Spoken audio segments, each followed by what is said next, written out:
নমস্কার। ঠাকুর শ্রী শ্রী রামকৃষ্ণ পরমহংসদেব এবং মা শারদার চরণে আমার সশ্রদ্ধ প্রণাম জানিয়ে ভিডিওটা শুরু করছি। অনেক সময় সকালবেলা ঘুম থেকে উঠে মনে হয় যে জবটা সেরে নিলে ভালো হয়, কিন্তু তখন হয়তো স্নান করা হয়নি, কিংবা মনে হয় যে বসে ঠাকুরকে দুদণ্ড ডাকলে একটু ভালো হয়, কারণ মনটা ভালো লাগছে না। কিন্তু সমস্যা হয় যে এখন হয়তো পরিষ্কার হওয়া হয়নি কিংবা স্নান করা হয়নি।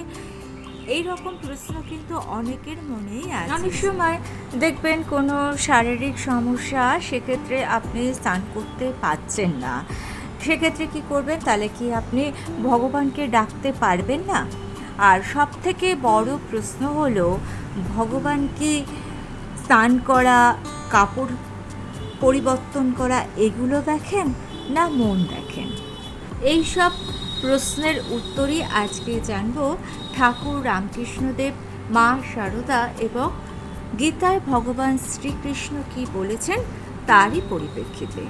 প্রথমে একটা কথা আমাদের জানা দরকার যে যে কোনো ধর্মে যখন আপনি পূজা করছেন বা উপাসনা করছেন বা জপ করছেন, সেক্ষেত্রে যদি আপনি কাপড় ছেড়ে স্নান করে সেই জায়গাটাকে পরিষ্কার পরিচ্ছন্ন করে একটা ধূপ জ্বালিয়ে প্রদীপ জ্বালিয়ে পুজো করেন বা জপ করেন বা উপাসনা করেন, যাই করেন, সেক্ষেত্রে কিন্তু মনের একটা পরিবর্তন হয়। মানে মনে একটা শান্তি, একটা শান্ত ভাব, একটা অন্যরকম পরিবেশ তৈরি হয়, যেখানে মনটা কেন্দ্রীভূত হয়, যেটাকে আমরা সোজা কথায় বলি একটা পুজো পুজো ভাব। কিন্তু এখানে একটা গভীর প্রশ্ন আছে। প্রশ্নটা হচ্ছে, ঈশ্বর কি আমাদের পরিচ্ছন্নতা দেখেন, বাইরের পরিচ্ছন্নতা দেখেন, না মনের পরিচ্ছন্নতা দেখেন? এবার একটু ভেবে দেখুন যে একজন মানুষ স্নান করে পরিষ্কার পরিচ্ছন্ন হয়ে শুদ্ধ বস্ত্র পরে খুব সুন্দরভাবে জপ করতে বসেছেন, কিন্তু তার মনে অহংকার, তার মনে হিংসা, তার মনে ক্রোধ, তার মন জটিলতায় পূর্ণ।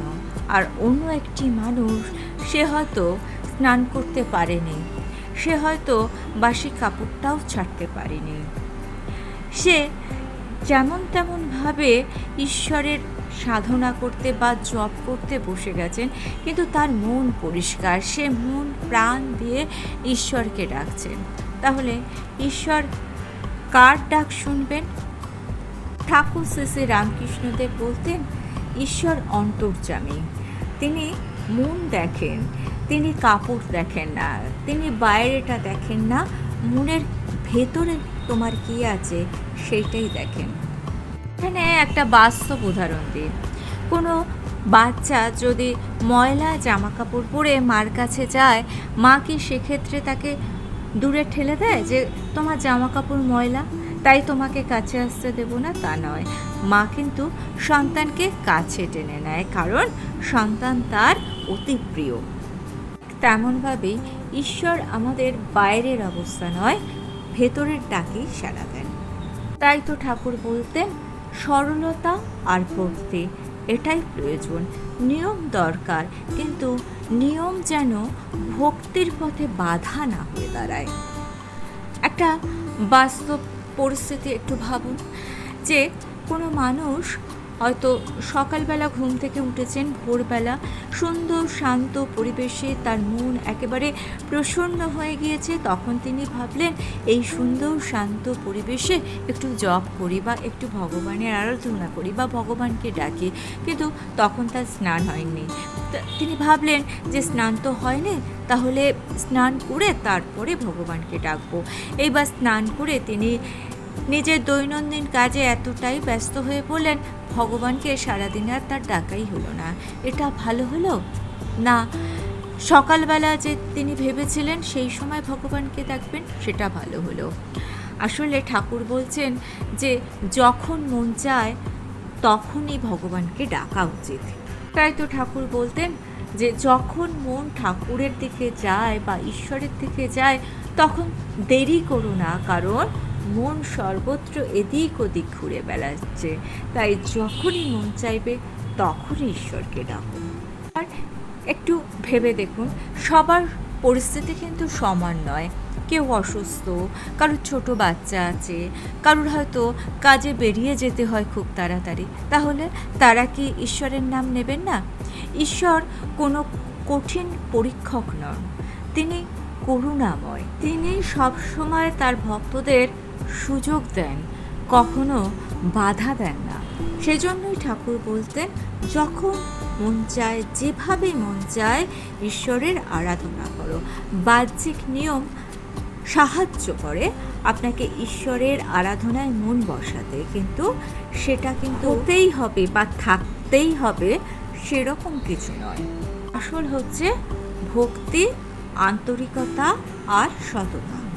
তাহলে একটা গভীর প্রশ্ন আসে, সেটা হচ্ছে, তাহলে কি শরীরের পবিত্রতার কোনো প্রয়োজন নেই?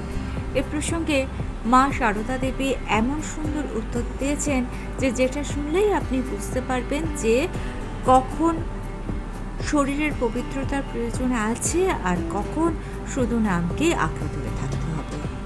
মা সারদা দেবী ধর্মকে কখনোই কঠিন করে তুলতেন না। মা এমন নিয়ম দিতেন যেটা মানুষের কাছে সহজ সরল হয়ে যায়। একবার এক ভক্ত মাকে প্রশ্ন করেছিলেন, মা, সব নিয়ম সঠিকভাবে মানতে পারি না, তাহলে আমি কি করব? মা বলেছিলেন, জপ করো, জপ করলে সব হবে। মা কিন্তু একবারও বলেনি যে আগে তুমি পারফেক্ট হও। মা বলেছেন, জপ করলে ধীরে ধীরে সব ঠিক হবে। অর্থাৎ নাম করার জন্য পারফেক্ট হওয়ার প্রয়োজন নেই, নাম করতে করতেই মানুষ পারফেক্ট হয়। এখানে আর একটা বড় প্রশ্ন আছে। অনেকেই মনে করেন যে অশুচি অবস্থায় জপ করা যাবে না। এ প্রসঙ্গে মা বলছেন, শরীরের পবিত্রতা রাখা সম্ভব, কিন্তু মনের পবিত্রতা রাখা হচ্ছে সব থেকে বেশি কঠিন। বলছেন, মনই সব, মন পরিষ্কার হলেই সব পরিষ্কার। এটা কিন্তু জীবনের একটা বড় উপদেশ। মন যদি ঈশ্বরের দিকে থাকে তাহলে জীবন আপনা আপনি কিন্তু বদলে যাবে।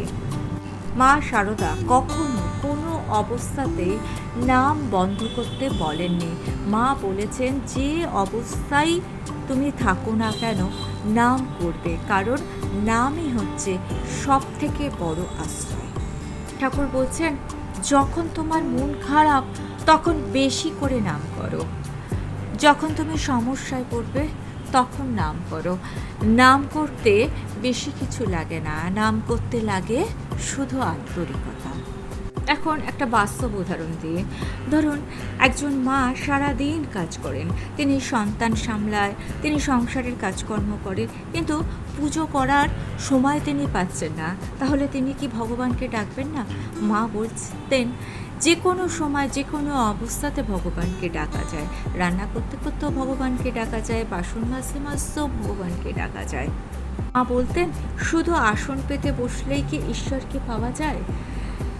জীবন থেকে ঈশ্বরকে কখনো আলাদা করো না, জীবনের মধ্যে সবসময় ঈশ্বরকে রাখো। এখানে আবার একটা গভীর প্রশ্ন আসে যে তাহলে কি নিয়মের কোনো প্রয়োজনীয়তা নেই? ভগবান শ্রীকৃষ্ণ কি শুধু ভক্তির কথাই বলেছেন? না, নিয়মের সুচিতার কথাও কিছু বলেছেন। চলুন তাহলে গীতায় ভগবান শ্রীকৃষ্ণ কি বলছেন জেনে নিই। গীতা শুধু কোনো নিয়মের বই নয়, গীতা হচ্ছে আমাদের জীবনের গাইড। গীতায় শ্রীকৃষ্ণ অর্জুনকে বলছেন যে ভগবানকে পাওয়ার জন্য সব থেকে বড় প্রয়োজনীয়তা হচ্ছে ভক্তি। শ্রীকৃষ্ণ বলছেন, যে ভক্ত ভালোবাসা দিয়ে আমাকে ডাকে আমি তাকেই গ্রহণ করি। এখানে একটা বিষয় লক্ষ্য করুন, শ্রীকৃষ্ণ কিন্তু কখনো বলেনি যে নিয়ম মানে তাকে আমি গ্রহণ করি। তিনি বলছেন যে ভক্তি সহকারে আমাকে ডাকেন আমি তাকে গ্রহণ করি। শ্রীকৃষ্ণ বলছেন, ভক্তি সহকারে যদি কেউ একটা ফুল, একটা পাতা, একটা ফল আমাকে অর্পণ করে আমি সেইটাই গ্রহণ করি। এখানে আসল বিষয় হচ্ছে আড়ম্বর নয়, ভক্তিই হচ্ছে ঠাকুরকে ডাকার একমাত্র উপায়, ঠাকুরের কাছে, ঈশ্বরের কাছে পৌঁছানোর একমাত্র উপায়। ঈশ্বরের কোনো কিছুর দরকার নেই, তিনিই তো সব কিছুর মালিক, কিন্তু তিনি অপেক্ষা করে থাকে ভক্তির জন্য। তাহলে এখন ভাবুন যে স্নান না করে যদি কেউ ঈশ্বরের জপ করে বা আরাধনা করে, তাহলে কি ঈশ্বর তাকে ফিরিয়ে দেবেন? না, কারণ ঈশ্বর ভক্তি দেখে, আন্তরিকতা দেখে, মনের পবিত্রতা দেখে। কিন্তু গীতায় আবার এটাও বলে যে শৃঙ্খলার প্রয়োজন আছে, সংযম থাকা প্রয়োজন, সংযম থাকা ভালো, পরিষ্কার পরিচ্ছন্নতা ভালো। অ্যাকচুয়ালি পরিষ্কার পরিচ্ছন্ন থাকলে আপনার মনটা ভালো থাকবে, আপনার মনের মধ্যে একটা প্রশান্তি আসবে। এটা শুধু আপনার নিজের প্রয়োজনে, এই পরিচ্ছন্নতার প্রয়োজন আর স্বাস্থ্যের প্রয়োজনও প্রয়োজন। তবে যদি কোনো ক্ষেত্রে সম্ভব না হয়, স্নান করা সম্ভব হলো না, সেক্ষেত্রে আপনি কিন্তু ঈশ্বরকে ডাকতে পারেন এবং ঈশ্বর সেই ডাক শুনবেন। মা শারদা বলছেন, জপ করলে আস্তে আস্তে জীবন বদলে যায়। জপের জন্য জীবন বদলানোর প্রয়োজন নেই, জপ করতে করতে জীবন আপনি বদলে যাবে। জপ করলে মন শান্ত হয়, মন পরিষ্কার হয়। মন পরিষ্কার হলে আস্তে আস্তে আপনার জীবনের দৃষ্টিভঙ্গিটাও চেঞ্জ হয়ে যাবে। নয়, অনেক সাধক বলছেন নাম হলো ভেতরে স্নান। দেহের উপরে আমরা স্নান করি, কিন্তু জপ মানুষের অন্তরকে পবিত্র করে। জপ হচ্ছে মানুষের অন্তরকে স্নান করায়। আপনার মন যদি পরিষ্কার হয়, সেক্ষেত্রেই কিন্তু আসল পবিত্রতা আসে। এখন একটা প্র্যাকটিক্যাল প্রশ্ন আসছে, সকালবেলা ঘুম থেকে উঠে কি করবেন? আগে জপ না আগে স্নান? ঠাকুর বলছেন মন বড়ই চঞ্চল, মন এক সময় একদিকে থাকে, অন্য সময় 5 মিনিট পরে আবার অন্যদিকে চলে যায়। তাই যখন মন চাইবে তখনই আপনি জপটা করে নিন। তাই তো ঠাকুর বলতেন, যখন মন ঈশ্বরের দিকে যায় তখনই তাকে ধরে ফেলো। অর্থাৎ আপনি সকালবেলা ঘুম থেকে উঠলেন, ভাবলেন আজকে একটু জপ করি, মনটা খুব ভালো লাগছে, কিন্তু তারপর আপনি ভাবলেন না আজকে তো স্নান হয়নি, আগে মোবাইল দেখি, পেপার পড়ি, চা খাই, তারপর জপ করবো। তারপর সারাদিন আপনার জপই হলো না। এই জন্যই কিন্তু ঠাকুর বলছেন যখন মন চাইবে তখনই জপ করে নাও। মা এবং ঠাকুর ছিলেন খুবই বাস্তববাদী, তাই তারা এমন কঠোর নিয়ম কখনোই দেননি যেটা পালন করা মানুষের পক্ষে সম্ভব নয়। তাই তারা দুজনেই বলেছেন যখনই মন চাইবে তখনই তুমি ঈশ্বরের আরাধনা করো, তখনই তুমি জপ করো। ঠাকুর বলতেন কারো যদি খুব তৃষ্ণা পায়, সে কি আগে গ্লাস ধুতে যাবে না আগে জলটা খাবে? আগে জলটা খাবে, কারণ জল খাওয়াটা তার আগের প্রয়োজন। ঠিক সেরকমভাবে যখন আত্মার তৃষ্ণা আসে তখনই নাম করা উচিত। অনেকে ভাবেন আমি ঠিক মন লাগাতে পারছি না, আমি পারফেক্ট হতে পারছি না, তাই আমি জপ করবো না বা নাম করবো না। এটা কিন্তু ঠিক নয়। জপই মানুষকে পারফেক্ট করে। আজকে 2 মিনিট, কালকে 3 মিনিট, পরের দিন 5 মিনিট, এমনি করতে করতেই কিন্তু আপনি এগিয়ে যাবেন আপনার লক্ষ্যের দিকে। কিন্তু কখনোই জপ করা বন্ধ করবেন না, কারণ নিয়মবর্তিতাটা খুবই প্রয়োজন। ঠাকুর বলতেন নিয়ম পালন করতে করতে, নিয়ম মেনে জপ করতে করতেই একদিন পারফেক্ট হওয়া যায়। ঠাকুর বলতেন কখন সুযোগ আসবে তার জন্য অপেক্ষা না করে যখনই মনে ঈশ্বর চিন্তা আসবে তখনই নাম করুন। ঠাকুর বলছেন ভক্তির জন্য নিয়ম, নিয়মের জন্য কিন্তু ভক্তি নয়। তাই ভক্তিকে আগে গুরুত্ব দিতে হবে, তারপর নিয়মের কথা মনে রাখতে হবে। অর্থাৎ যে নিয়ম আপনাকে নামের কাছে নিয়ে যায় সেই নিয়ম ভালো, কিন্তু যে নিয়ম আপনাকে নাম থেকে দূরে ঠেলে দেয় সেই নিয়ম কিন্তু ভালো নয়। তাই যদি আপনার কাছে সুযোগ থাকে, যদি আপনার সময় থাকে, তাহলে আপনি স্নান করে নাম করুন। যদি তাড়া থাকে তাহলে হাত মুখ ধুয়ে নাম করুন। আর যদি সেটাও সম্ভব না হয়, মনে মনে যেভাবে আছেন সেভাবেই নাম করুন। কারণ ঠাকুর বারে বারে বলেছেন যে কোনো পরিস্থিতিতেই নাম যেন বন্ধ না হয়। ঠাকুর বলছেন, পরিষ্কার শরীর ভালো, কিন্তু পরিষ্কার মন সে আরও ভালো। আর নামই মনকে পরিষ্কার করে। তাই সবশেষে বলা যায় যে যেভাবে পারুন নাম করুন, নাম করতে হবে, এটাই মনে রাখতে হবে। ভিডিওটা ভালো লেগে থাকলে চ্যানেলটিকে সাবস্ক্রাইব করে নিন, পাশে থাকা বেল আইকনটা প্রেস করে দিয়ে অল অপশানটা ক্লিক করে দেবেন, তাহলে যখনই নতুন কোনো ভিডিও আপলোড করব তার নোটিফিকেশান আপনাদের কাছে পৌঁছে যাবে। ঠাকুর ও মায়ের চরণে প্রণাম জানিয়ে আজকে এই পর্যন্তই। Thanks for watching.